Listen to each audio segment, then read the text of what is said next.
પ્રદીપભાઈ પણ છે આગળ જોઈ શકો છો।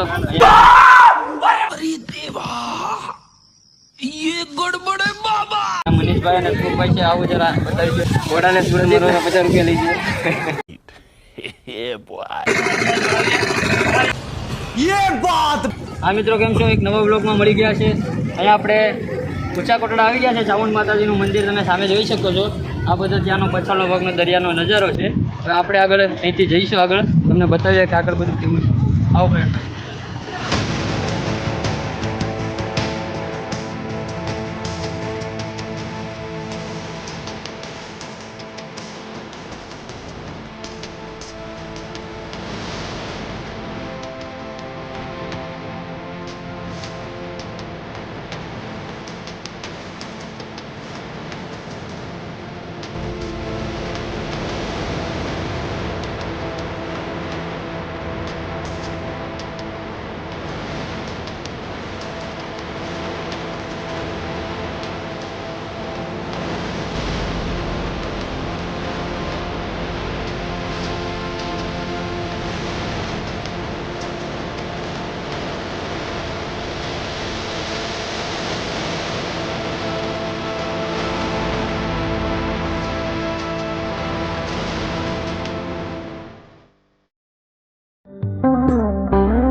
અહીંયા ઊંચા કોટડા આવી ચૂક્યા છે। અહીંના તમે નજારો આ બધો જોઈ શકો છો।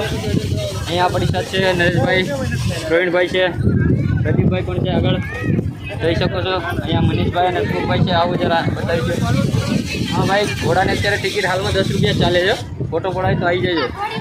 હા જો ભાઈ, તમે જોઈ શકો છો અહીંયા બધી વાર તમને તમામ જગ્યાએ ખાદ્યની સામગ્રી જોવા મળશે। લઈ લેવો તમે બધા। અલગ અલગ નજારો તમને જે કોઈને ઠંડુ પીવું, કોઈને પાણીપુરી ખાવી છે, કોઈને દાબેલી છે, કોઈ ભેળપુરી છે, તમને જે ખાવું છે અહીંયા બધું સુવિધા છે ઉપલબ્ધ, જોઈ શકો છો। હવે આપણે થોડાક જ ક્ષેત્રથી જે અમારી સાથે આવેલા લોકો અમારી સાથે આવેલા અશોકભાઈ અને પ્રદીપભાઈ તમને અહીંયા મળી જશે। અશોકભાઈ અહીંયા આવવાનું તમને ભાઈ થોડો પૂછે કોમ્પ્લિકેટેડથી ગભરાય છે। મનીષભાઈ સાથે વાત કરીશું। તમને ભાઈ કેમ ક્યાં આવીને સારું ને?